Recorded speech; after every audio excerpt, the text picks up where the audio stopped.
જૂનાગઢના કેશોદમાં આબ ફાટ્યું હોય તેવી આ પરિસ્થિતિ સર્જાઈ છે। જૂનાગઢના કેશોદથી આ સમાચાર સામે આવી રહ્યા છે કે જ્યાં આબ ફાટ્યું છે। આબ ફાટવાની આ ઘટના કે જ્યાં જૂનાગઢના કેશોદમાં અનરાધાર વરસાદ વરસ્યો ને અનરાધાર વરસાદથી ભારે હાલાકીનો સામનો કરવાનો વારો આવ્યો છે। છાતી સમા પાણી પહોંચી ચૂક્યા છે। નીચાણવાળા વિસ્તારમાં પણ પાણી ભરાયા હોય તેવા દ્રશ્યો સામે આવી રહ્યા છે। સ્થાનિક લોકોની ઘરવખરી પણ પાણીમાં તળાઈ છે। ધોધમાર વરસાદને લઈને જનજીવન પણ ખોરમાયું।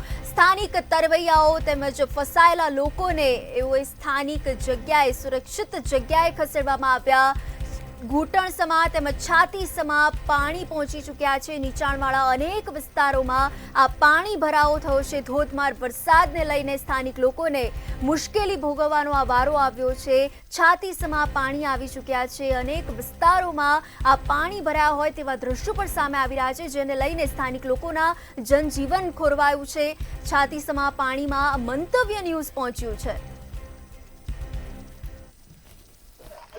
કેશોદની અંદર જે વહેલી સવારથી જે ધોધમાર જે અનરાધાર જે વરસાદ વરસ્યો છે તેને લઈને જે નીચાણવાળા વિસ્તારો છે તેમાં ક્યાંક ને ક્યાંક જે પાણી ઘૂસી જવાની જે સમસ્યા થઈ છે અને જે તમામ જે લોકોની ઘરવખરી છે એ પણ જે પલળીને જે ડૂબી ગઈ છે। આપણે દ્રશ્યમાં બતાવીશ કે ઘણા એવા મકાનો છે, એમાં જે આપ જોઈ શકો છો અડધા જે મકાનો છે એ પણ જે ડૂબી ગયા છે। તમામ જે લોકો છે એનું જે અહીંયાના જે યુવાનો છે એના દ્વારા જે સ્થળાંતર જે કરવામાં આવ્યું છે। જે તમામ જે લોકો હોય એને વહેલી સવારથી જે સુરક્ષિત જગ્યાઓ છે તે જગ્યા ઉપર તમામ જે તરવૈયા જે યુવાનો છે એ જ અહીંયા છે અને એ તમામ જે યુવાનો દ્વારા લોકોને અહીંથી બહાર કાઢવાના જે પ્રયત્નો કર્યા છે। આપણે એમની સાથે જે વાત કરવાનો પ્રયત્નો કરીશું। શું કહેશો, તમામ જે લોકો છે કેટલા લોકો અંદર છે અને કોઈનું સ્થળાંતર કરવામાં આવ્યું છે કે નહીં, અહીંથી બહાર મોકલવામાં આવ્યા છે કે નહીં? ના, અત્યારે તો કોઈ નથી, બધાને બહાર નીકળી કાઢવામાં આવ્યા છે। બહુ અતિ ભારે વરસાદના કારણે બહુ પાણી નીચા વિસ્તારમાં આવી ગયા છે। સવારની વાત છે, બહુ પાણી આવેલું છે। બધા માણસોને અમારી ટીમ દ્વારા, જે લોકોને તરતા આવડે છે, યુવાનો દ્વારા બધાને બહાર નીકાળી આપવામાં આવે। કોઈ નથી, બાલ બચ્ચા હતા, લેડીઝ, બધાને, નાના છોકરાઓને બધાને બહાર નીકાળી કાઢવામાં આવેલા છે। જરૂરથી શું કહેશો આપ, અહીંયા જે કેટલા લોકો અંદર હતા અને કઈ રીતના જે બહાર કાઢવામાં આવ્યા છે અને આવું પાણી આની પહેલા ક્યારે આવ્યું છે કે નહીં? આની પેલા આવું તો બધે એવું કહેતા કે 20-25 વર્ષ પહેલા આવું પાણી આવેલું, એના કરતા પણ આ ભયંકર પાણી છે। એટલે જ્યાં નીચાણ વિસ્તારમાં જે નાના નાના છોકરા છે જે પાણી ઘરમાં ઘરે ઘૂસી ગયા છે એમાં બધીને બહાર કાઢીએ નાળાની મદદથી। અમે બધી અહીંના છોકરા છે અમે બધી બહાર કાઢીએ એમ। તમને લોકોને બધાને તરતા આવડે છે કે? આ બધાને તરતા આવડે।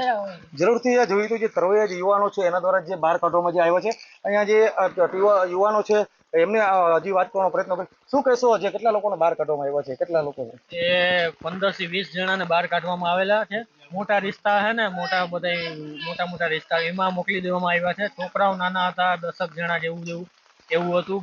બધાને ઊંચા રાખી દીધા। અમે અત્યારે એટલા છોકરાઓ છે ને કોઈ અત્યારે આજુબાજુમાં હોય એને કાઢવામાં આવે છે। અત્યારે ઘરની ઘરવખરી કોઈ પલળી છે કે કોઈ નુકસાન છે કે? બધાના ફર્નિચર બધા નવા ફર્નિચર, બધા લગ્ન, ત્યાં ખાવા પીવાનું, અનાજ કરિયાણું બધાનું વહી ગયું છે। અત્યારે ફર્નિચર બધું પલળી ગયું છે બધાનું।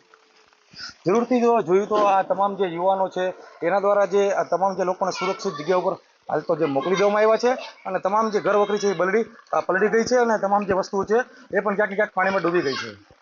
ચેતન પરમાર, મંતવ્ય ન્યૂઝ, કેશોદ।